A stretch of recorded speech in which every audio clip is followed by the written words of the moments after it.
အားလုံးပဲမင်္ဂလာပါဗျာဒီနေ့တော့တောင်ကြီးမှာရှိတဲ့ဗုဒ္ဓတက္ကသိုလ်ကိုတွားရောက်လည်ပတ်ဖြစ်ခဲ့ပါတယ်ခင်ဗျာအဆောက်အုံကြီးတွေကလည်းရန်ခမ်းနားထဲဝါလာပါတယ်ဗျာ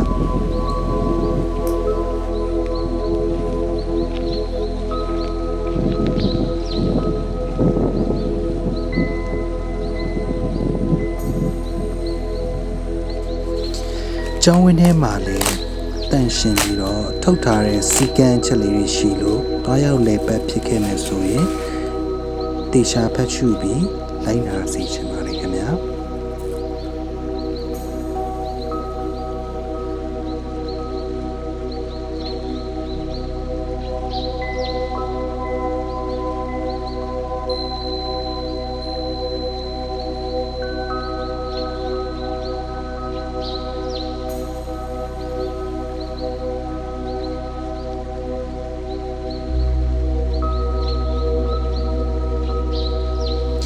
ဗုဒ္ဓတက္ကသိုလ်ကျောင်းဝင်းထဲမှာပဲရှိတဲ့ဇေဒီကိုလည်းတွားရောက်ဖို့မျှော်လို့ရပါတယ်ခင်ဗျာဖျားဖူးရင်ရှုခင်လေးတွေလည်းကြည်လို့လာပါတယ်ဗျာ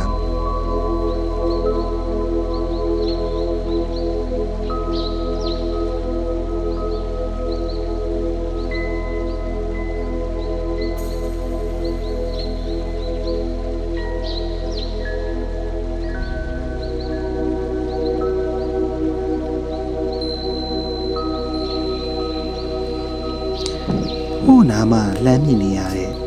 ပန်းချန်လေးကတော့အဲ့ဒါ Sky View Point ဖြစ်ပါတယ်အဲ့ဒါလေးကိုဗီဒီယိုနောက်ဆုံးမှာလည်းကျွန်တော်တွားရောက်ပြသထားပါတယ်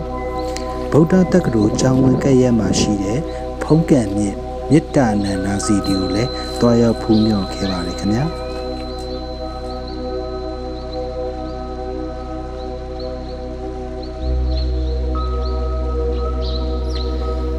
ဖျားလဲဖူးရင်တောတောင်ရီမြေတဘာဝလှတရားတွေကိုခံစားနိုင်ပါတယ်ခင်ဗျာ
ဗုဒ္ဓတက္ကသိုလ်အပြန်မှာတော့ Sky View Garden ကိုတွားရောက်လည်ပတ်ဖြစ်ခဲ့ပါတယ်ခင်ဗျာဗုဒ္ဓတက္ကသိုလ်ကိုနည်းနည်းလေးကြော်တာနဲ့ဆိုင်းပုတ်လေးရေးထားတယ်အဲ့မှာကို꿰လိုက်ရုံပါပဲဗျာ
ကြည့်ရှုပေးသူအားလုံးကိုကျေးဇူးတင်ပါတယ်ခင်ဗျာနောက်ထပ်ဗီဒီယိုမှာပြန်လည်ဆုံတွေ့ကြမယ်ခင်ဗျာ